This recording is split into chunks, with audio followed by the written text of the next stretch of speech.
इस वक्त की बड़ी खबर पश्चिम बंगाल से। बंगाल चुनाव पर बड़ी खबर यह कि अब से कुछ देर पहले बीजेपी ने बंगाल चुनाव के लिए 63 उम्मीदवारों की दूसरी लिस्ट को जारी कर दिया, जिसमें केंद्रीय मंत्री बाबुल सुप्रियो समेत बीजेपी के 4 सांसदों को दिया गया है टिकट। बाबुल सुप्रियो को टॉलीगंज सीट, जबकि स्वप्न दास गुप्ता को तारकेश्वर से उम्मीदवार बनाया गया है। वहीं बीजेपी सांसद लॉकेट चैटर्जी को चुनचुरा विधानसभा सीट से चुनाव लड़ाया जाएगा। बंगाल चुनाव के तीसरे और चौथे चरण के लिए जारी लिस्ट में बीजेपी सांसद निशित प्रामाणिक को भी विधानसभा चुनाव में उम्मीदवार बनाया गया है। इनके अलावा हाल ही में टीएमसी का दामन छोड़कर बीजेपी में शामिल हुए राजीव बनर्जी और प्रवीर घोषाल को भी उम्मीदवार बनाया गया है। लेकिन सबसे बड़ी बात यह है कि 4 सांसद, जिनमें बाबुल सुप्रियो जो कि केंद्रीय मंत्री हैं, उनको भी उम्मीदवार बनाया गया है। हालांकि बाबुल सुप्रियो ये कह रहे थे कि भवानीपुर से अगर ममता बनर्जी चुनाव लड़ती हैं तो वो उन्हें टक्कर देने के लिए तैयार हैं। और इस सब के बीच हालांकि ममता बनर्जी तो एक ही सीट से चुनाव लड़ रही है, नंदीग्राम से, और वहां से शुभेंदु अधिकारी उन्हें टक्कर दे रहे हैं। लेकिन इस सब के बीच जो बड़ी खबर है वो ये कि बाबुल सुप्रियो बंगाल विधानसभा का चुनाव लड़ेंगे। टॉलीगंज सीट से उनको उम्मीदवार बनाया गया है। बाबुल सुप्रियो समेत 4 सांसद जिन्हें उम्मीदवार बनाया गया है। और इस वक्त हमारे साथ हमारे 3 सहयोगी जुड़ चुके हैं। दिल्ली से रवि हमारे साथ बने हुए हैं, अरुण हमारे साथ जुड़ चुके हैं, आशिका भी हमारे साथ जुड़ चुकी है। खड़गपुर में आशिका मौजूद है और कोलकाता में अरुण हमारे साथ मौजूद हैं। लेकिन सबसे पहले अरुण, आपके पास आते हुए, अब ये तीसरे और चौथे चरण के उम्मीदवारों का ऐलान भी कर दिया गया। 4 सांसद उम्मीदवार बनाए गए हैं और सबसे खास बात यह कि बाबुल सुप्रियो टॉलीगंज सीट से।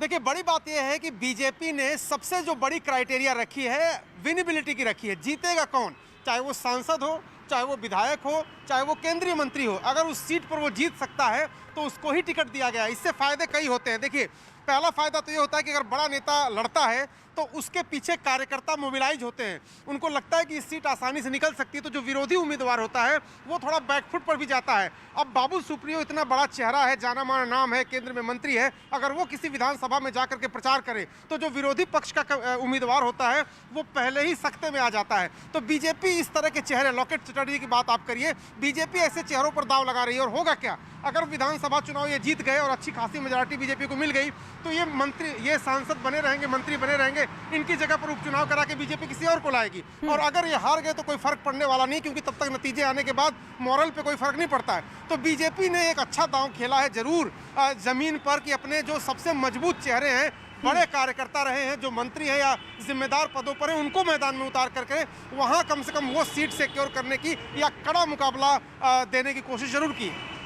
रवि, आपके पास आते हुए, क्योंकि कल तक ये कहा जा रहा था कि एकाएक बीजेपी ने अपनी रणनीति को चेंज किया है। मंथन बहुत पहले से उम्मीदवारों के नामों पर चल रहा था, लेकिन 4 सांसद क्यों, और क्या एकदम से इनके नामों पर विचार किया गया है, या फिर पहले से तय था कि 4 सांसदों को उतारा जाएगा चुनावी मैदान में? देखिए, क्योंकि बीजेपी की तरफ से तो यही कहा गया है कि जो केंद्रीय चुनाव समिति है, जिसमें खुद मौजूद थे प्रधानमंत्री, इसके अलावा बीजेपी के तमाम जो सीनियर नेता, राजनाथ सिंह, अमित शाह और तमाम लोग मौजूद थे, वो राज्य के बीजेपी के नेताओं से, पश्चिम बंगाल के बीजेपी के नेताओं से वहां से राय मशवरा के बाद ही ये लिस्ट तय की गई है। ये सीधे तौर पर सवाल पूछा गया है, क्योंकि ये विधानसभा का चुनाव है और ऐसे में 4 सांसद क्यों इस उम्मीदवार बनाया है, जिसमें एक केंद्र में मंत्री है जो खास तौर पर जिनके नाम का जिक्र चल रहा है, बाबुल सुप्रियो। तो उसमें सीधे तौर पर कहा गया है कि इसमें यह देखा गया है कि जैसा अरुण सिंह भी बता रहे थे कि आसपास की जो मोबिलाइज करता है, कार्यकर्ता भी साथ में आते हैं, तो विनिंग जो कैंडिडेट है, यह भी देखा गया है कि जो विनिंग कैंडिडेट जो इस चुनाव में जीत कर आ सकते हैं, बीजेपी की सरकार बनवाने में जो मदद कर सकते हैं, उन्हीं को उम्मीदवार बनाया गया है। इन 4 सांसदों के अलावा एक बात और भी बता दूं कि 3 ऐसे अभिनेता और अभिनेत्रियां भी इस चुनाव मैदान में बीजेपी ने उतारा है, जिसमें पायल सरकार जो प्रमुख तौर पर अपना चेहरा बनाया है बीजेपी ने उम्मीदवार के तौर पर। और दूसरी बात यह है कि अशोक लाहिड़ी जो हैं, वो बड़े इकोनॉमिस्ट हैं देश के, उनको भी बीजेपी ने अपना उम्मीदवार बनाया है। तो बीजेपी ने यह देखा है कि कौन कौन उम्मीदवार और किस सीट से चुनाव कंफर्टेबल तरीके से निकाल सकता है, उन्हीं को उम्मीदवार के तौर पर चुना गया। ठीक है रवि, लौटेंगे आपके पास। आशिका भी हमारे साथ लगातार बनी हो। आशिका, आप तो बहुत वक्त से लगातार बंगाल को कवर करती रही हैं। 4 सांसदों का उतारा जाना चुनाव पर क्या प्रभाव, क्या होगा फायदा?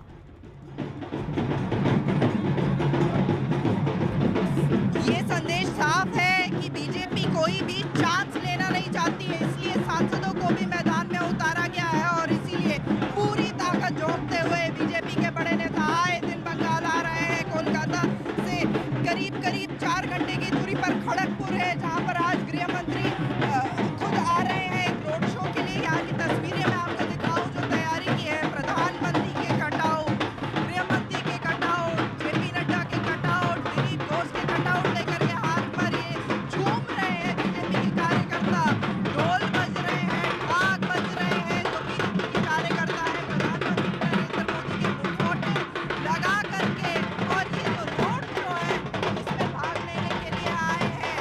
तो अब से थोड़ी देर में करीब 5:30 बजे खड़गपुर में लैंड करेंगे गृह मंत्री अमित शाह और उसके बाद वहां से यहाँ जो ये रोड शो का स्थल है यहाँ पर आएंगे और रोड शो में भाग लेंगे। इसके बाद कल झाड़ग्राम और बांकुड़ा में भी 2 रैलियों को संबोधित करेंगे। ठीक है आशिका लौटेंगे। हमारे साथ इस वक्त रमपी सेन गुप्ता इस वक्त हमारे साथ फोन लाइन पर जुड़ गए हैं। सर, आपको उम्मीदवार बनाया गया है, कितना कड़ा मुकाबला आप देखते हैं? पहले एक बात हम खुल से कहना चाहता हूँ कि मैंने पहले ये सोचा था कि इस बार इलेक्शन में मैं नहीं लड़ूंगा, प्रचार के कार्य में व्यस्त रहूंगा। तो ये स्टेटमेंट हमने दिया।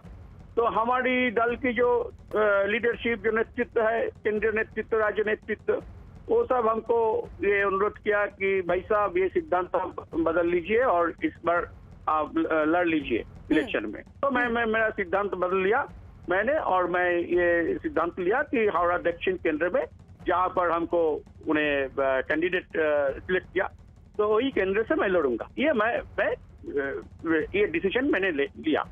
तो इस समय लड़ाई तो हो गई, लेकिन इस समय बीजेपी के लिए परिस्थिति अनुकूल है, क्योंकि इस समय परिवर्तन की आवाज उठ गया इस राज्य में। और ममता बनर्जी जो ड्रामाबाजी शुरू किया, वो वोटर, जो आम जनता, जो जनरल पब्लिक, वो अच्छा से वो नहीं लिया। वो सब समझते हैं कि ये सब ड्रामाबाजी है। ड्रामाबाजी करके इस समय निर्वाचन में कोई फायदा ममता बनर्जी को नहीं मिलेगा। चलिए, शुक्रिया। बीजेपी उम्मीदवार रणतीदेव सेन गुप्ता, जिनको उतारा गया, उम्मीदवार बनाया गया, हावड़ा पश्चिम से इनको टिकट दिया गया है, जिनका कहना है कि बीजेपी तमाम चुनौतियों का सामना करने के लिए तैयार है और इस चुनाव में टीएमसी नहीं बल्कि बीजेपी जीत दर्ज करेगी। आपसे कुछ ही देर बाद अमित शाह बंगाल के खड़गपुर में रोड शो करेंगे, जिसको लेकर बीजेपी कार्यकर्ताओं का जोश हाई नजर आ रहा है। तो ये तस्वीर हम आपको दिखा रहे हैं, रोड शो होगा। और ये देखिए, प्रधानमंत्री मोदी, अमित शाह और जेपी नड्डा के कटआउट्स लेकर जो तमाम कार्यकर्ता हैं ढोल नगाड़ों की थाप पर थिरकते हुए, नाचते गाते यहां नजर आ रहे हैं। कार्यकर्ताओं का उत्साह देखते ही बन रहा है। बंगाल के खड़गपुर में आज ये रोड शो। अब से थोड़ी देर बाद अमित शाह का, गृह मंत्री अमित शाह, जो लगातार बंगाल का दौरा कर रहे हैं, इससे पहले भी कई जनसभाएं, कई रैलियों को संबोधित कर चुके हैं, और आज वो बंगाल के खड़गपुर में रोड शो करेंगे। कार्यकर्ताओं में खासा उत्साह है। और चलिए हम सीधे वहीं रुक कर लेते हैं, खड़गपुर। आशिका लगातार वहां पर बनी हुई है। आशिका, कितनी देर में रोड शो शुरू होगा? जरा कुछ और तस्वीरें दिखाइए। आप लगातार वहां पर दिखा रही है किस तरीके से बड़े बड़े नेताओं, पीएम मोदी, अमित शाह, जेपी नड्डा के कटआउट्स लेकर लोग सड़कों पर नाचते गाते दिखाई दे रहे हैं। यहाँ की तस्वीरें दिखाते हुए मैं आपसे बात करूंगी। यहाँ पर देखिए, ढोल नगाड़े बज रहे हैं, हाथों में कटआउट लेकर के ये बीजेपी के कार्यकर्ता है, कहीं झूम रहे हैं तो कहीं नारे लगा रहे हैं। करीब 5:30 बजे, आधे घंटे के बाद गृह मंत्री अमित शाह कलाईगुंडा एयरबेस पर उतरेंगे और वहां से करीब 10 से 15 मिनट का समय लगेगा जब यहाँ पर खड़गपुर में आएंगे। और जो अभिनेता हिरणमय चक्रवर्ती है, उनके लिए ये रोड शो करेंगे। यहाँ पर जो कार्यकर्ता है, कहाँ से आए हैं, हम पूछेंगे कहाँ से आए हैं? हम खड़गपुर के। आप कहाँ से आए हैं? खड़गपुर टाउन के, भगवानपुर। गृह मंत्री को देखने के लिए आए हैं? हाँ, अमित शाह को हम देखने के लिए आए हैं। तो लगातार यहाँ पर जो कार्यकर्ता है, जय श्री राम के नारे लगा रहे थे। जय श्री राम के नारे लग रहे हैं, लगातार यहाँ पर ढोल बज रहे हैं, ढाक बज रहा है और अमित शाह स्वागतम का नारा दे रहे हैं। ये जो कार्यकर्ता है, एक बार फिर अपने वीडियो जर्नलिस्ट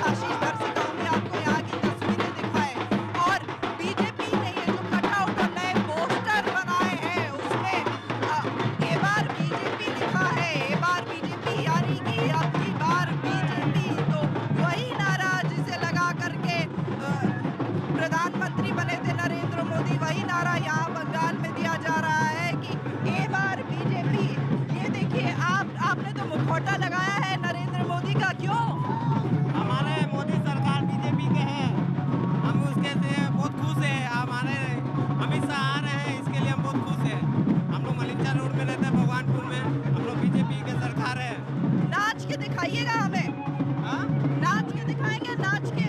नाच के जरूर चले। देखिए ये तस्वीर देखिए, और एक तरफ नारे जय श्री राम के, दूसरी तरफ ये ढोल ताल और नाचते हुए ये बीजेपी के कार्यकर्ता, जोश इनका देखते ही बनता है। कई लोग दूर दूर से यहाँ पर आए हैं और कई घंटों से इंतजार कर रहे हैं। अब से करीब आधे घंटे बाद गृह मंत्री अमित शाह खड़गपुर में पहुंचेंगे। ठीक है आशिका, लौटेंगे आपके पास। अरुण भी हमारे साथ कोलकाता से लगातार बने हुए हैं। अरुण, वही सवाल आपसे जो रवि से, क्या एकदम से रणनीति में बदलाव किया गया मौजूदा हालात को देखते हुए? जिस तरीके से नंदीग्राम में ममता बनर्जी के साथ घटना घटी और उसके बाद जिस तरीके का माहौल क्रिएट हुआ, क्या एकदम से रणनीति को बदला गया है और 4 सांसदों को चुनावी मैदान में उतारा गया, कुछ और उम्मीदवारों के नाम पर विचार? क्योंकि भी रणदीप सेन गुप्ता भी ये कह रहे थे कि पहले तो मैंने ये सोचा था कि मैं चुनाव नहीं लड़ूंगा, लेकिन उसके बाद पार्टी ने कहा कि आपको लड़ना चाहिए। देखिए, भारतीय जनता पार्टी या कोई बड़ी पार्टी जो होती है वो किसी उम्मीदवार के, किसी व्यक्ति के इच्छा या अनिच्छा से फैसले नहीं लेती है। पार्टी का एक पार्लियामेंट्री बोर्ड होता है, पार्टी की सेंट्रल इलेक्शन कमेटी होती है और वो सर्वे भी कराती है हर विधानसभा क्षेत्र में। और अगर उसमें किसी ऐसे व्यक्ति का नाम आता है जो सीट जीत सकता है, तो चाहे वो बड़ा नेता हो चाहे वो छोटा नेता हो, उसको पार्टी निर्देश देती है और उसको उसका पालन करना होता है। अब चाहे बाबुल सुप्रियो हो, लॉकेट चटर्जी हो, जो लोग लोकसभा में होते हैं या बड़े मंत्री पद पर होते हैं, उनको विधानसभा चुनाव लड़ने में दिक्कत होती है, ये स्वाभाविक है। अगर वो हार जाएं तो क्या होगा? आपने देखा था कांग्रेस में रणदीप सिंह सुरजेवाला को उपचुनाव लड़ा दिया गया जिंद से और वो हार गए। उसके बाद उनका प्रोफाइल कांग्रेस पार्टी के अंदर थोड़ा निश्चित रूप से खराब हो जाता है। लेकिन पार्टी जब दिशा निर्देश देती है, एक रणनीति बनाती है और ये रणनीति उच्च स्तर पे बनती है कि हमें इन चेहरों को फील्ड करना चाहिए, उन्हें उम्मीदवार बनाना चाहिए, हमारी टैली बढ़ जाएगी, हमारी सीटों की जीती हुई संख्या बढ़ जाएगी, तो इसलिए उन फैसलों पर अमल करना ही पड़ता है और वही बीजेपी में भी होता है और वही हुआ। ठीक है अरुण, लौटेंगे आपके पास। एक बार फिर से हम खड़गपुर रुक कर लेते हैं। थोड़ी देर बाद अमित शाह का रोड शो यहाँ पर होने वाला है और लगातार जो कार्यकर्ता हैं वो थिरक रहे हैं। आशिका, जरा बताइए कि खड़गपुर में रोड शो के मायने क्या अमित शाह के, और दूसरी बात ये कि रोड शो जब वहां पर होगा तो किन किन सीटों तक पहुंचेगा संदेश? बिल्कुल, खड़गपुर बहुत ही महत्वपूर्ण सीट है, दिलीप घोष का इलाका है। यही कारण है कि अभिनेता हिरणमय चटर्जी को यहाँ से उतारा गया है मैदान में। मैं आपको दिखा दूं यहाँ की तस्वीर, जो बीजेपी के कार्यकर्ता हैं अभी से ऊपर आ रहे हैं, नारे लगा रहे हैं, इनका जोश देखते ही बनता है। कुछ महिलाएं हैं मेरे साथ, इनसे बात करेंगे। कब से आई हुई है? कब से आई हुई है? इस बार बीजेपी जीतेगी।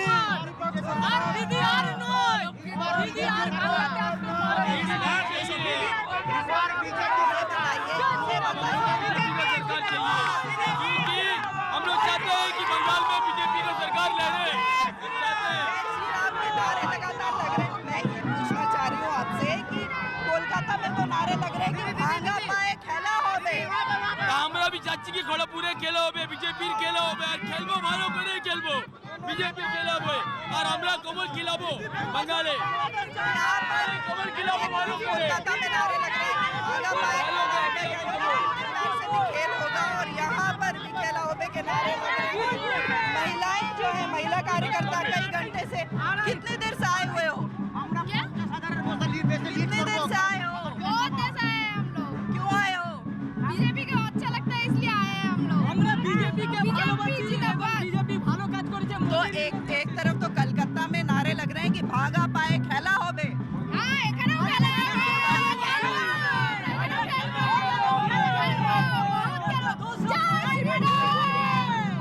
खेला होबे। हाँ, खेला होबे, खेला होबे। तो ये खेला होबे वो नारा है जो लगातार चाहे बीजेपी हो चाहे टीएमसी हो, यही नारे लगाते रहे हैं। और अब एक तरफ जय श्री राम तो दूसरी तरफ। ठीक है आशिका, लौट रहे हैं आपके पास। अरुण, इतना मंथन क्यों रहा है? क्योंकि हम देख रहे हैं कि जब पहली लिस्ट बीजेपी ने जारी की उस पर भी एक बड़ा मंथन चला, हालांकि पार्टी में ये होता भी है, पर इस बार क्योंकि 294 सीटों पर उम्मीदवार उतारने हैं और जैसे जैसे चुनाव नजदीक आ रहा है, लग रहा है कि आप बड़ी चुनौती है, इसलिए भी ये मंथन लाजमी हो जाता है। देखिए, जब लड़ाई कठिन होती है तो तैयारी मुकम्मल होनी चाहिए। बीजेपी को यह बात पता है कि 3 के संख्या से, यानी 3 विधायकों की संख्या से अगर सरकार बनाने लायक संख्या लानी है तो उसे एक एक सीट पर मंथन करके टिकट देना होगा, पूरी तैयारी के साथ टिकट देना होगा, पूरा विश्लेषण करना होगा। और इसीलिए जैसा कि मैंने कहा कि न सिर्फ प्रोफेशनल एजेंसीज जो वहाँ पर सर्वे करके और बीजेपी के सुप्रीमो को वो रिपोर्ट देती हैं, वो बीजेपी की नहीं होती हैं। बीजेपी का एक इंटरनल सर्वे अलग होता है, प्रोफेशनल एजेंसीज का सर्वे अलग होता है, पार्टी के अंदर अलग बातचीत होती है, उसके बाद कोई एक कैंडिडेट तय किया जाता है। जब पश्चिम बंगाल जैसी जगह पे जहां लेफ्ट के शासन को हटाने में कई दशक लग गए ममता बनर्जी को, और ममता बनर्जी को भी 1 दशक हो गया, तो उनको हटाने के लिए जिस तरह की कार्डर बेस्ड पार्टी, लेफ्ट की बात कर लो या फिर तृणमूल कांग्रेस की, उसको हटाने के लिए मुकम्मल तैयारी की जरूरत होती है, रणनीति की जरूरत होती है। और बीजेपी जो लगातार चर्चा कर रही है, बैठक कर रही है, जैसे कि आप देखिए कि एक बार प्रधानमंत्री जब यहाँ आए थे तो यहाँ के स्टेट लीडर्स की उनकी अलग अलग बात हुई थी। कुछ लोगों ने टिकट बंटवारे को लेकर असंतोष जताया था, उनको तुरंत दिल्ली बुलाया गया, जेपी नड्डा घर अमित शाह के साथ उनकी मुलाकात हुई और उनके ग्रीवांस को, उनकी दिक्कत को, शिकायत को, परेशानी को समझ करके और उसके बाद फिर टिकट फाइनल किए गए। तो अगर आप तैयारी मुकम्मल रखेंगे तभी बड़ी लड़ाई जीत सकते हैं। शायद बीजेपी ये समझती है और इसीलिए फूंक फूंक के कदम रख रही है। एक बार फिर से खड़गपुर रुक कर लेते हैं। लगातार वहां पर आशिका बनी हुई। आशिका, कुछ और तस्वीरें वहां से जरा दिखाइए और कितनी देर में रोड शो शुरू होगा? बिल्कुल बिल्कुल, यहाँ की तस्वीरें मैं आपको दिखाऊंगी। जो महिलाएं हैं वो नाच रही है, थिरक रही है, ढाक ढोल बज रहा है पारंपरिक लिबास में, जैसे कि कोई उत्सव हो, त्योहार हो, उस तरह से जो महिलाएं हैं वो नाच रही हैं। साथ ही जो दूसरे कार्यकर्ता है यहाँ पर सभी लगातार नारे लगा रहे हैं और नाच रही हैं महिलाएं। आपको ये तस्वीरें दिखाऊं खड़गपुर में, इससे पहले कि गृह मंत्री अमित शाह यहाँ पहुंचे, उनके स्वागत की पूरी तैयारी कर ली गई है। जय श्री राम के नारे लगाते हुए, फूलों की वर्षा करते हुए ये महिला कार्यकर्ता जो है नाच रही है। साथ ही दूर दूर से कई कार्यकर्ता आए हैं जो कई घंटों से यहाँ पर मौजूद हैं। हम बात करेंगे, कहाँ से आए हैं, कहाँ से आए हैं? हम खड़गपुर लोकल दक्षिण मंडल से। तो यहाँ पर जो है सांसद जो है उनको भी इस बार मौका दिया जा रहा है, क्या स्ट्रैटेजी है सर? देखिए, सरकार बनाना है, सरकार चलाने के लिए अच्छे लोग भी आना चाहिए और इसलिए ऐसे लोग जो सरकार चला सकें उसको ध्यान में रखते हुए टिकट दिया। तो ऐसे लोग जो सरकार चला सके, वो चेहरे जिनके जरिए सरकार बनाई जा सके, ऐसे लोगों को कैंडिडेट बनाया जा रहा है। ये बीजेपी के बंगाल प्रभारी कैलाश विजयवर्गीय बोल रहे थे। अरुण, आपने भी सुना, कैलाश विजयवर्गीय से जब पूछा गया 4 सांसद क्यों, तो कहा सरकार बनानी है, सरकार चलानी है, तो ये जरूरी था कदम। देखिए गायत्री, यही तो मैं आपसे कहता हूं कि फ्रंट फुट पर जब कोई खेलता है, बीजेपी एक कदम आगे चल रही है, सरकार बनाने नहीं, सरकार चलाने की बात कर रही है, जैसे सरकार बन ही रही हो। यही होता है जब आपको विरोधी पर स्कोर करना होता है, पॉलिटिकल माइलेज लेना होता है, तो आप ऐसे फैसले लेते हैं, उसको इस तरह से प्रोजेक्ट करते हैं, ऐसे पोर्ट्रे करते हैं, ऐसे माहौल बनाते हैं ताकि वो बैकफुट पर चला जाए। और बीजेपी ने यही रणनीति अपनाई है कि उनके सांसदों को टिकट दे रही है, मंत्री को टिकट दे रही है और ये कह रहे हैं कि हम सरकार बनाने के लिए जद्दोजहद नहीं कर रहे, हम सरकार चलाने के लिए बेहतरीन अनुभव वाले चेहरे मैदान में ला रहे हैं ताकि वो विधायक बने, आए, फिर हम उनको मंत्री बनाएं। तो बीजेपी की ये रणनीति है फ्रंट फुट पर खेलने की, क्योंकि ममता बनर्जी जिस तरह से आज सड़क पर उतरी हैं और व्हील चेयर के जरिए 4 किलोमीटर का उन्होंने रास्ता तय किया, उससे जरूर ये आप साफ दिख रहा होगा आपको कि कोई अपनी जमीन नहीं छोड़ना चाहता। ममता बनर्जी कतई नहीं छोड़ना चाहती और बीजेपी को अगर उस जमीन पे कब्जा करना है, बंगाल में आना है, सरकार बनानी है, तो उसको कुछ ऐसे कदम जरूर उठाने पड़ेंगे जिसकी काट विरोधियों के पास ना हो। आशिका, आपके पास लौटते हुए वहां से अपडेट और तस्वीरें तो दिखाते ही रही है, लेकिन साथ ही ये भी बताइए, क्योंकि आप लगातार वहां पर बनी हुई हैं, अभी पिछले दिनों तमाम बड़े नेता बीजेपी के पहुंचे, वहां पर कैंपेन हुआ, उधर टीएमसी ने भी खूब कैंपेनिंग की, लेकिन क्या अब वहां पर हालात कुछ बदल रहे हैं? वो भी तब जब ममता बनर्जी अब व्हील चेयर पर उतर आई हैं और वो ये कह रहे हैं कि मेरा दर्द उतना बड़ा नहीं है जितना जनता का बड़ा है। क्या चुनौती अब इसलिए और ज्यादा बढ़ गई है? कभी एक खड़गपुर टीएमसी का गढ़ हुआ करता था, उसके पहले सीपीएम का, लेकिन आज जो यहाँ पर भीड़ की तस्वीर आप देखेंगे, मैं अपने वीडियो जर्नलिस्ट से कहूंगी कि पूरी तरह से 360 डिग्री घूम करके आपको यहाँ की तस्वीरें दिखाएं और भीड़ की क्या तस्वीर है वो आपको दिखाएं।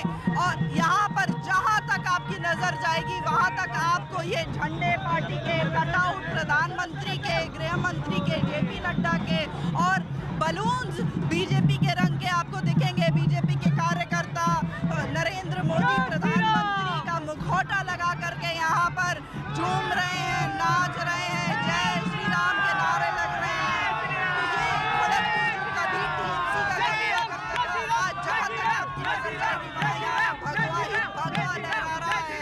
तस्वीर में आप देख रहे हो कि जय श्री राम करके कैसे ये बीजेपी के जो नारे करता है वो अभी से झूम रहे हैं। अब भी करीब 15 से 20 मिनट का समय बचा है जब कलाई कुंडा एयरबेस पर गृह मंत्री का विमान उतरेगा और लगभग 15 मिनट का समय वहां से यहाँ तक आने में लगेगा।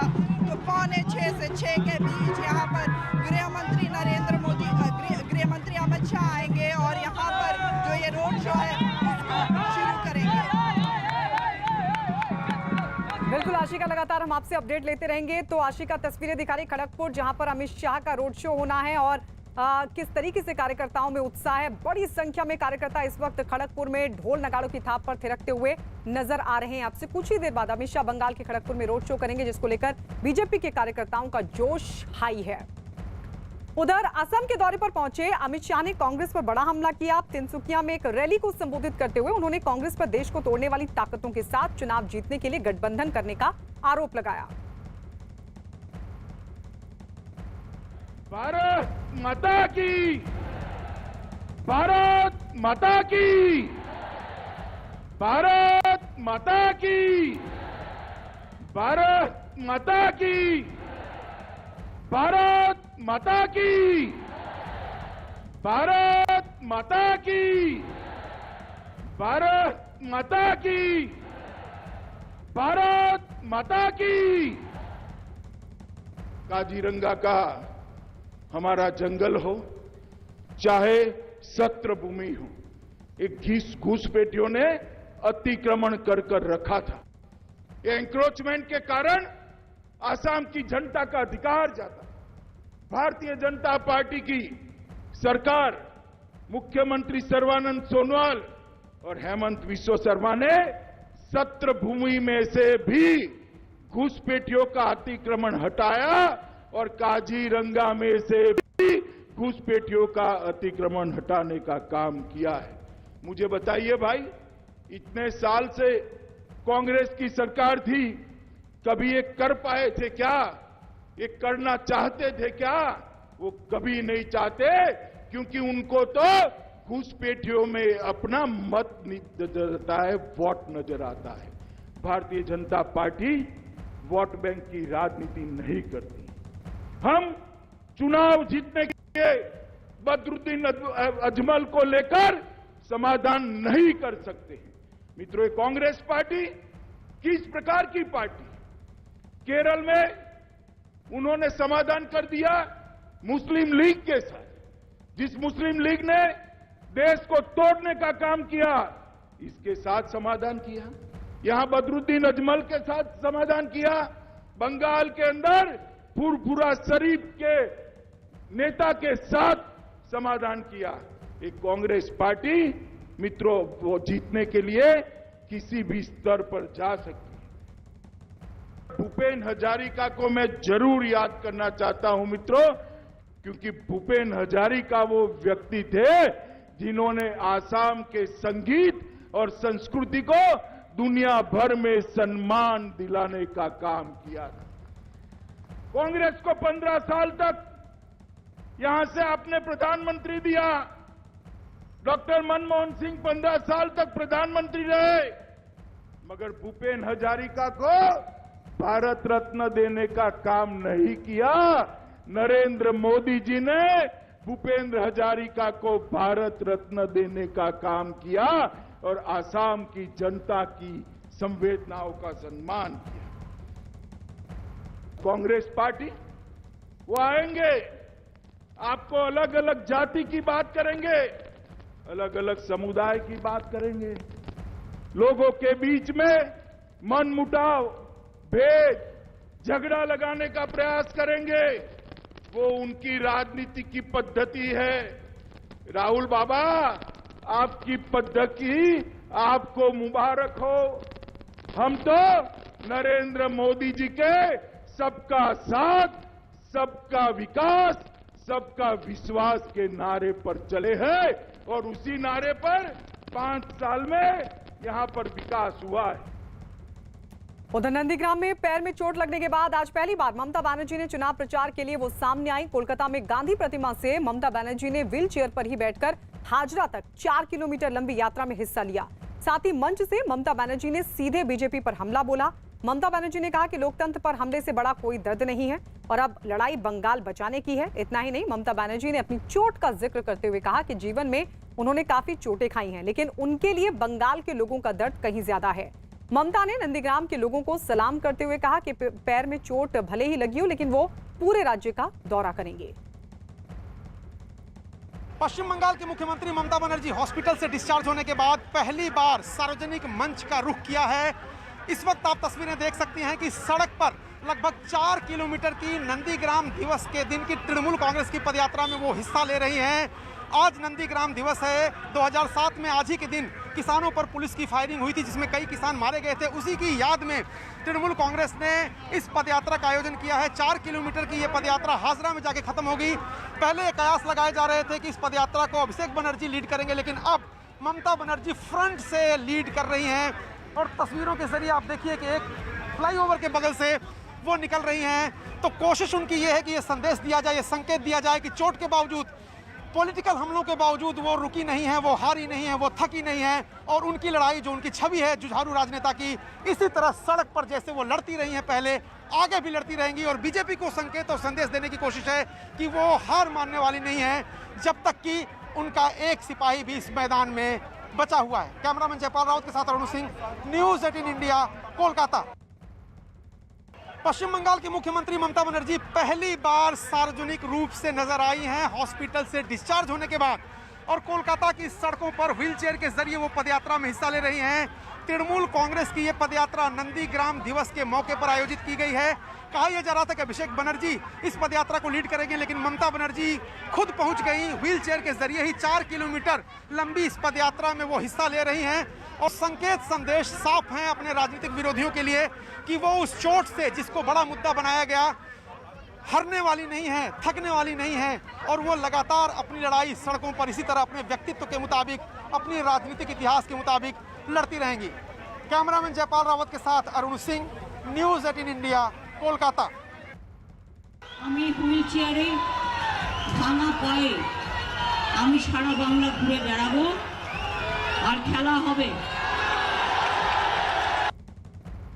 बंगाल की मुख्यमंत्री ममता बनर्जी की चोट पर मचे सियासी घमासान के बीच चुनाव आयोग से बड़ी खबर आ रही है। सूत्रों के हवाले से खबर यह है कि चोट के मामले पर बंगाल के मुख्य सचिव और पर्यवेक्षकों की रिपोर्ट के आधार पर चुनाव आयोग ने माना है कि ममता बनर्जी पर हमले के सबूत नहीं मिले हैं। ये चुनाव आयोग ने माना है। चुनाव आयोग ने बंगाल के मुख्य सचिव को और जो पर्यवेक्षक थे उनसे रिपोर्ट मांगी थी। पूरी घटना की रिपोर्ट के आधार पर चुनाव आयोग ने यह माना है कि ममता बनर्जी जिस तरीके का आरोप लगा रही थी हमले का, वो आरोप निराधार है। चुनाव आयोग ने माना कि ममता बनर्जी पर हमले के सबूत नहीं मिले हैं।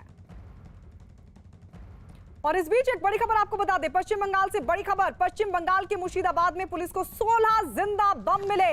ये बम मुर्शिदाबाद के सालार इलाके से मिले हैं। बम को निष्क्रिय करने के लिए बम स्क्वाड की टीम मौके पर पहुंच चुकी है और बम्बों को अपने कब्जे में लेकर नाकाम कर दिया गया, जिसकी एक्सक्लूसिव तस्वीरें हम आपको दिखा रहे हैं। और ये बताया जा रहा है कि चुनाव के दौरान बड़ी गड़बड़ी फैलाने के लिए इन बम्बों का इस्तेमाल होना था।